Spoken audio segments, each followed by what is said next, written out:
आदाब नाजरीन, every times news में आपका खैर मकदम है। मैं आपका मेजबान फरीदुद्दीन। बढ़ते हैं एक अहम खबर की तरफ। लोकसभा स्पीकर मुंतखब होने के बाद ओम बिरला ने ऐवान में इमरजेंसी की मजम्मत की। उन्होंने कहा कि इंदिरा गांधी ने इमरजेंसी लगाकर अंबेडकर के बनाए हुए आइन की तौहीन की थी। स्पीकर ओम बिरला ने इमरजेंसी के दौरान जाने गंवाने वालों की याद में 2 मिनट की खामोशी इख्तियार करने को कहा। हुक्मरान पार्टी के अरकान पार्लियामान ने खामोशी इख्तियार की, लेकिन कांग्रेस और अपोजिशन अरकान असेंबली हंगामा बर्पा करते रहे। कांग्रेस मेंबरान पार्लियामेंट ने इल्जाम लगाया कि स्पीकर बीजेपी के एजेंडे को चला रहे हैं। खामोशी के बाद स्पीकर ने पार्लियामेंट की कार्रवाई जुमरात तक मुलतवी कर दी है। अब कल जुमरात को सदर ममलिकत पार्लियामेंट से खिताब करेंगे। माननीय सदस्यगण, ये सदन 1975 में देश में आपातकाल इमरजेंसी लगाने के निर्णय की कड़े शब्दों में निंदा करता है। इसके साथ ही हम उन सभी लोगों की संकल्प शक्ति की सराहना करते हैं जिन्होंने इमरजेंसी का पुनर्जुड़ो विरोध किया, अभूतपूर्व संघर्ष किया और भारत के लोकतंत्र की रक्षा का दायित्व निभाया। भारत के इतिहास में 25 जून 1975 के उस दिन को हम हमेशा काले अध्याय के रूप में जाना जाएगा। इस दिन तत्कालीन प्रधानमंत्री श्रीमती इंदिरा गांधी ने देश में इमरजेंसी लगाई और बाबा साहब अम्बेडकर द्वारा निर्मित संविधान पर प्रचंड प्रहार किया था। भारत की पहचान पूरी दुनिया में लोकतंत्र की जननी के तौर पर है। भारत में हमेशा लोकतांत्रिक मूल्यों और वाद संवाद का समर्थन हुआ, हमेशा लोकतांत्रिक मूल्यों की सुरक्षा की, उन्हें हमेशा प्रोत्साहित किया गया। ऐसे भारत पर श्रीमती इंदिरा गांधी द्वारा तानाशाही थोप दी गई, भारत के लोकतांत्रिक मूल्यों को कुचला गया और अभिव्यक्ति की आज़ादी का गला घोटा गया। इमरजेंसी के दौरान भारत के नागरिकों के अधिकार नष्ट कर दिए गए, नागरिकों से उनकी आज़ादी छीन ली गई। ये वह दौर था जब विपक्ष के नेताओं को जेल में बंद कर दिया गया, पूरे देश को जेल खाना बना दिया गया। तब की तानाशाही सरकार ने मीडिया पर अनेक पाबंदियां लगा दी गई थी, न्यायपालिका की स्वतंत्रता पर अंकुश लगा दिया गया था। इमरजेंसी का वह समय हमारे देश के इतिहास में अन्याय काल का एक काला खंड था। आपातकाल इमरजेंसी लगाने के बाद उस समय कांग्रेस सरकार ने कई ऐसे निर्णय किए जिन्होंने हमारे संविधान की भावनाओं को कुचलने का काम किया।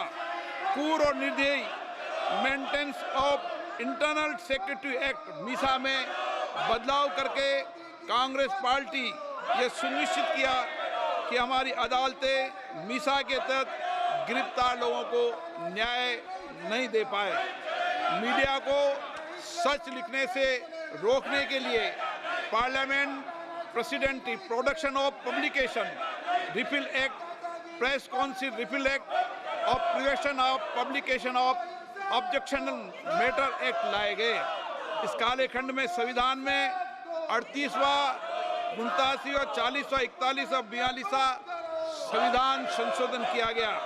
कांग्रेस सरकार द्वारा किए गए संशोधन का लक्ष्य था सारी शक्तियां एक व्यक्ति के पास आ जाए, न्यायपालिका पर नियंत्रण हो, संविधान के मूल सिद्धांत खत्म किए जा सके। ऐसा करके नागरिकों के अधिकारों का दमन किया गया और लोकतंत्र के सिद्धांतों पर आघात किया।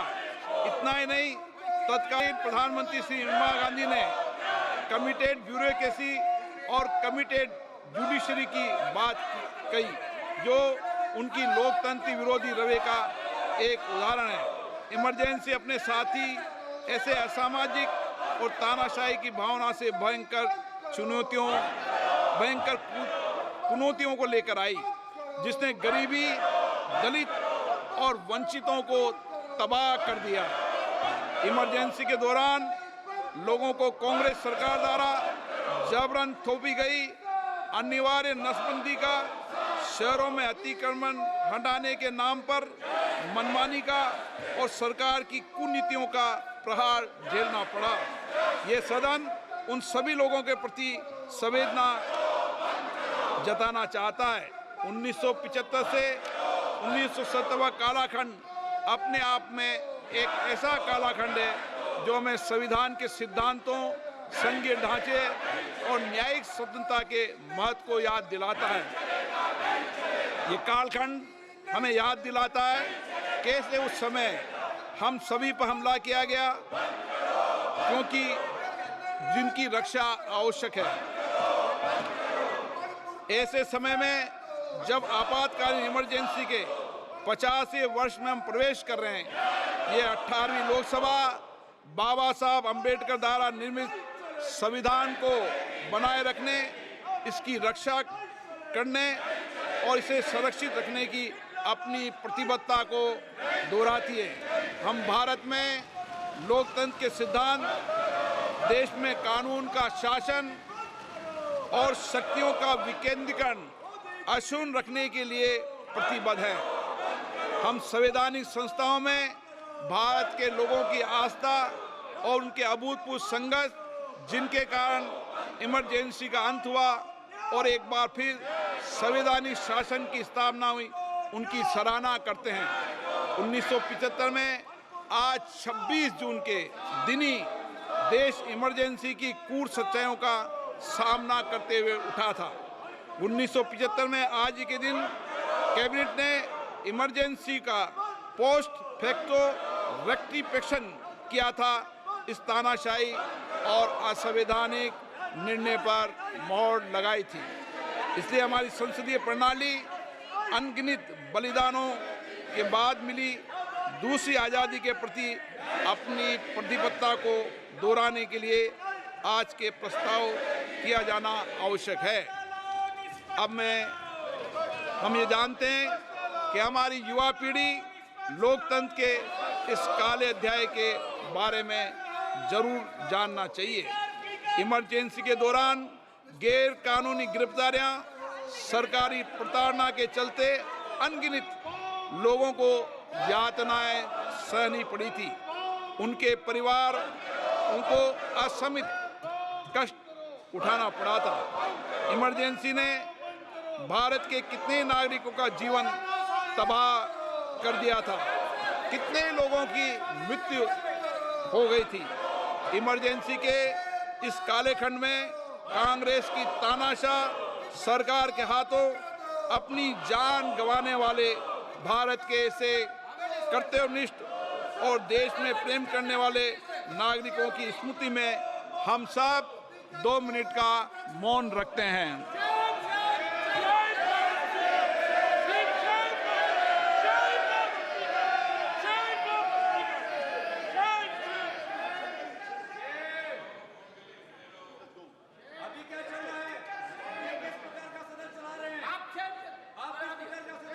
ओम शांति।